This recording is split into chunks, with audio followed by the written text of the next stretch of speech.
another video on Abarth. I'll tell you about my experiences, because now the Abarth has been lowered 30 millimeters around. So it was already on Bilsteins, stock on Bilstein because it's a Turismo, but now the springs are 30 millimeters less springy, so to say, but they are progressive springy, so that's nice. So what that entails is that in the first bounce they go quite supple. So for short things they have a supple spring rate, but once they are compressed above a certain degree, their stiffness increases. So the winds of the spring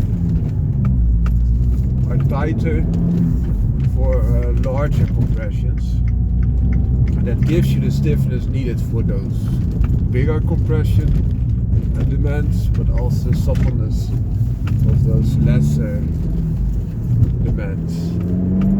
The car drives like a dream still. This is a speed bump. You can also easily take speed bumps. So it has not been turned into an unusable piece of kit, but could be a worry. So in my opinion, if you want to go 30 millimeters less in the height department, this is a good thing to do. Still very usable, also very good on the speed bumps. Another speed bump I took, yet another. So it managed them even at good speeds. Not a problem. It is sometimes a little bit, but it's not a big deal. The exhaust system is giving you a lot more sounds than the springs are. But I think it's a very good upgrade. You get a little bit less height of the car, which makes it look even nicer.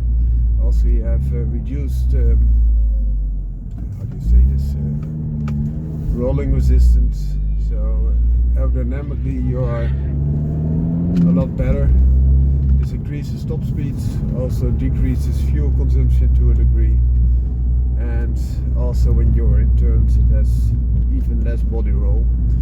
And this type of car, the Turismo, was quite supple compared to the Competizione. So it could be different when you're going for the Competizione. Now I'm driving behind the car, so I cannot drive it.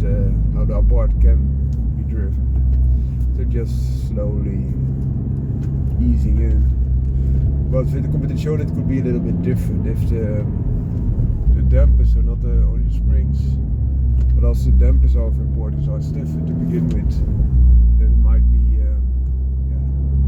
of course a little bit harder, especially if you decrease the total spring compress and depress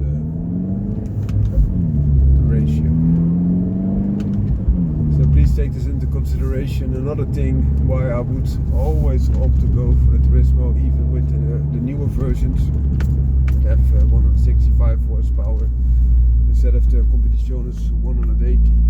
It's especially there because you get those Turismos for a cheaper price. In the past they were the same price, Competizione and Turismos, and they also have the same horsepower. But the later models, they have made a gap of 15 horsepower stock. But once you do a state 1 tune, you get the same horsepower, about 220, 230-ish horsepower, with both the Competizione and Turismo.